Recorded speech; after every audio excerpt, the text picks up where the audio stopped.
एक प्रसंग आमच्या बाबतीत घडला, ज्या प्रसंगानं जागृती दिली सेवा कार्याला, तो असा की जेव्हा आता जिथं मंदिर स्वामी समर्थ सेवा सदन ट्रस्ट अगदी म्हणतात जो वटवृक्ष उभारलाय, ते मंदिर होण्यापूर्वी सगळ्यात पहिलं जुनं मंदिर जिथं होतं तिथं मला सवय होती की स्वामी समर्थ महाराजांच्या उत्सव काळामध्ये महाराजांना फुलांची छत्री करायची. वा. आणि ती छत्री केलेल्या दुसऱ्या दिवशी महाराज नमस्कार करून काढताना महाराजांना मी म्हटलं की महाराज, आपल्याला छत्री केली आहे तर माझी एक इच्छा आहे, मला माझं स्वतःचं छत्र मिळू दे, मी आपला उत्सव मोठा करतो.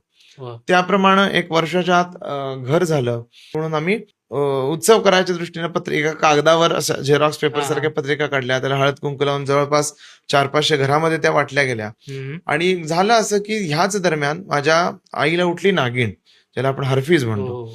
ती अशी पूर्ण तोंडापासून तिचा पट्टा आला आणि ते अगदी जिभेपर्यंत हे झाले. ते फोड इतके वाढले की कोल्हापुरात मंगळवारपेठेमध्ये शुक्ल डॉक्टर म्हणून ते म्हणले तुम्ही चांगल्या दवाखान्यात त्यांना न्या, कारण ह्या फार हे फोड फुटले तर जगणं अवघड आहे. अशा फेजमध्ये मग एक वाईट वाटतं, आपण महाराज आम्ही उत्सव आपला करणार होतो, हे काय विघ्न आणलं. वडील आमचे तिथं नाथागोळे तालीम म्हणून आहे, तिथं रिक्षा, आमच्या वडील रिक्षा चालवतात, तर रिक्षा चालक बाबा चाललेले आणि त्या नाथागोळे तालमीच्या तिथं ब्रेक फेल गाडीचा झाला, बाबा अडकले. आईची परिस्थिती अशी झालं असं की उत्सव करणार मी लहान, मी इतकं का उत्सव किंवा हे मोठे स्वरूप करू शकत नाही. आणि महाराजांकडे गेलो, खूप रडलो, म्हणलं महाराज मला उत्सव ओंकारचा करायचा नव्हता, म्हणलं महाराज तुमचा करायचा होता, हे का असं केलं, असं म्हणून आपण म्हणतो ना की आदरानं भांडतो, तशा पद्धतीने महाराजांकडे भांडायला गेलो.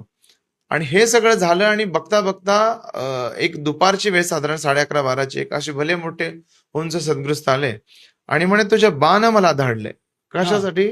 तर वॉइस तुझी कामा उरकून घेवा, काय भाकर तुकडा माका घाल, बाकी पैका तू काय देणारच तर दे, नाहीतर काय नाही, एवढं. आणि झालं, मग ते कामं करायला लागले. आमची पाण्याची टाकी अशी वर होती, त्यात त्यांनी पाणी सोडलं, पायानं ती रेचली खाली, म्हणजे 1 फूट टाकी, जे सामान्य शक्तीला शक्य नाही माणसाच्या, ती टाकेली. फुलाचं झाड होतं, म्हणले फुलं तोडू नकोस, म्हणले झाडं येतील त्याला, फुलं येतील त्याला, म्हणले.